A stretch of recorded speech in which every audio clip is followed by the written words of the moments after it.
You own your home. You have a mortgage. You pay it every month, on time, without fail. You have never missed a payment, not once. The bank has no issue with you. Your credit is intact, your name is on the deed, and none of that matters. Because the piece of paper that could take your home from you is not the mortgage. It is a letter from your Homeowners Association for $1,200. That sounds impossible. It sounds like something that happens in a different country, under a different legal system, to people in a different situation. It is not. It has happened in America, repeatedly, in documented cases, in multiple states. Homeowners have lost properties worth $200,000, $300,000, more, over HOA balances of a few hundred to a few $1,000s. Not because of a bank, not because of the IRS, because of a private organization, governed by a volunteer board, that has the legal authority in most states to place a lien on your home and foreclose on it. Let me show you how a neighborhood association can take a house, because until you see the mechanism, you will not believe it exists. 74 million Americans live in a community governed by a homeowners association. That number comes from the Community Associations Institute. If you live in a subdivision built in the last 30 years, a planned community, a condominium, or a townhouse complex, there is a very high chance you are one of them. When you bought the home, somewhere deep in the closing documents, you agreed to a set of covenants, conditions, and restrictions, the CC and Rs. You signed them. You almost certainly did not read them in full. Buried inside those pages was the provision that gave your HOA the power to lien and, in many states, foreclose on your property for unpaid assessments. The monthly dues seem small, $200, $300, maybe more in a high-amenity community. You pay them. You might resent them, but you pay them because the neighborhood requires it, and the alternative, whatever that is, feels abstract and distant, until you can't pay. A job loss, a medical emergency, a divorce, a season where everything hits at once and the HOA dues fall behind the mortgage, behind the car payment, behind the electricity bill. You don't ignore them deliberately, you triage, and in the triage, the HOA falls to the bottom because the mortgage feels more dangerous. The bank feels more powerful. The HOA feels like a neighborhood committee. How much damage can they really do? More than the bank. In some states, more than the bank. In at least 20 states, HOAs have what is called super-lien priority. That means the HOA lien, for unpaid dues, can take legal priority over the mortgage, over the first mortgage on your home. The bank lent you $250,000. The HOA says you owe $1,800. And in a super-lien state, the HOA's claim can come first. The bank, the institution you assumed had the most power over your property, can be subordinated to a neighborhood association over a debt smaller than a used car. And in many of these states, the foreclosure process is non-judicial. That means the HOA does not need to go to court. It does not need a judge's approval.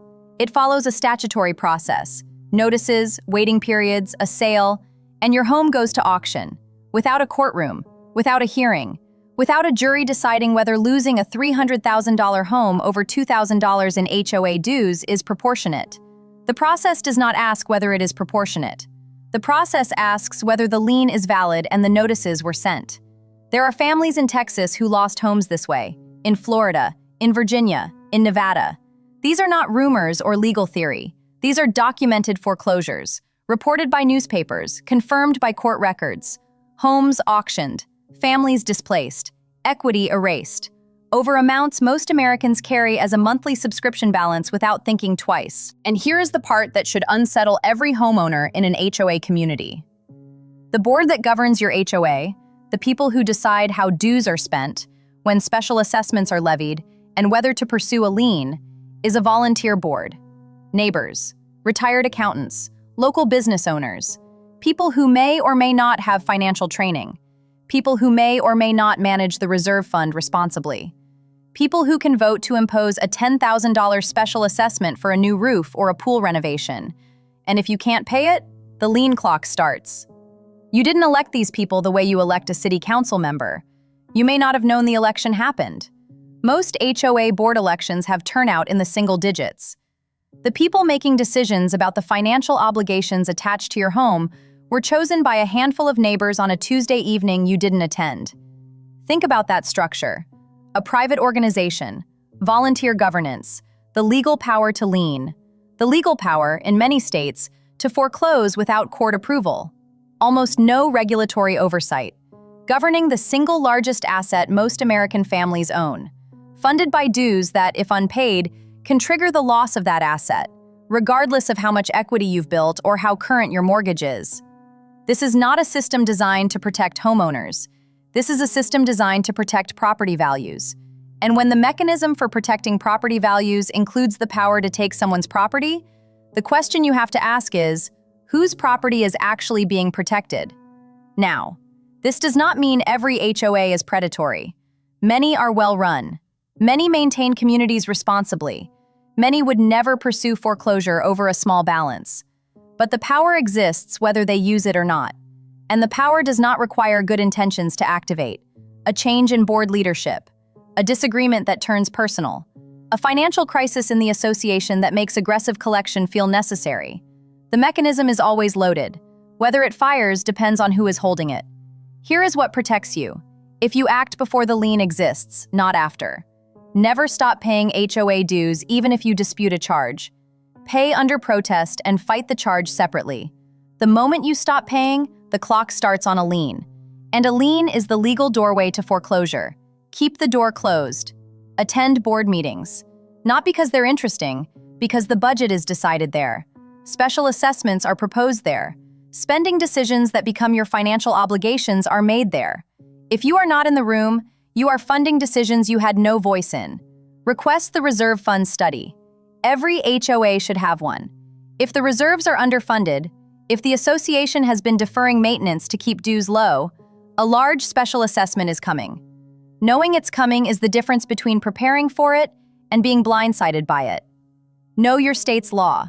Some states require judicial foreclosure for HOAs, meaning a court must approve it. Some don't. Some states cap how much can be liened before foreclosure is triggered. Some have no cap. The protections vary enormously, and the only person responsible for knowing which protections apply to you is you. You bought your home believing the mortgage was the obligation that mattered. The mortgage is the largest. It is not the most dangerous. The most dangerous obligation on your property may be the smallest one, the one you'd skip first in a bad month, the one governed by a volunteer board with almost no oversight, the one backed by a legal power most homeowners don't know exists until the letter arrives. The letter doesn't ask whether you can pay, it tells you what happens if you don't.